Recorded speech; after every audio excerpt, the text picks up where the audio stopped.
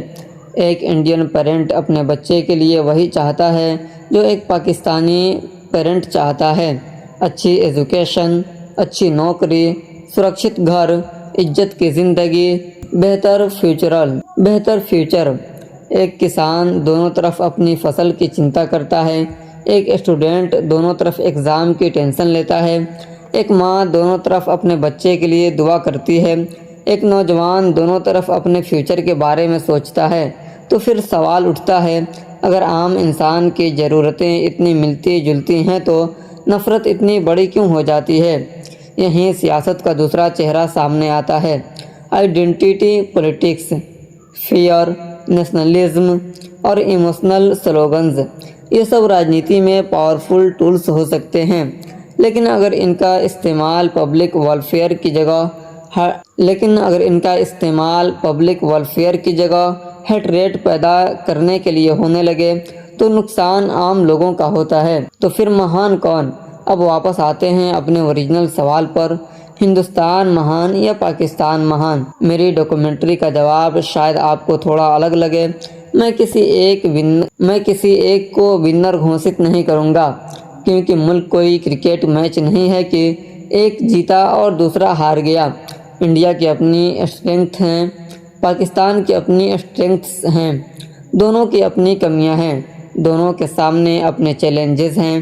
لیکن آپ اگر پوچھیں مہان ملک کی پہچان کیا ہے، تو میرا جواب ہوگا: جہاں بچہ ایجوکیشن پا سکے، جہاں نوجوان کو اپرچونٹی ملے، جہاں غریب کو انصاف ملے، جہاں مہیلا سرکشت محسوس کرے، جہاں انسٹیٹیوشنز مضبوط ہوں، جہاں سرکار سے سوال پوچھنا دشمنی نہ سمجھا جائے، اور جہاں پیٹریوٹزم کا مطلب صرف دوسرے ملک سے نفرت کرنا نہ ہو۔ تو دوستوں، آج ہم نے ایک سوال سے شروعات کی تھی: سیاست بری یا سیاستدان؟ اور شاید اب جواب تھوڑا صاف ہے: سیاست بری نہیں ہے، سیاست ایک ذمہ داری ہے، لیکن جب پاور سروس کی جگہ ایمبیشن بن جائے، جب آئیڈیالوجی انسانیت سے اوپر ہو جائے، جب الیکشن پبلک ویلفیئر سے بڑا ہو جائے، اور جب نیتا ملک سے اوپر خود کو سمجھنے لگے، تب سیاست نقصان دہ بن جاتی ہے۔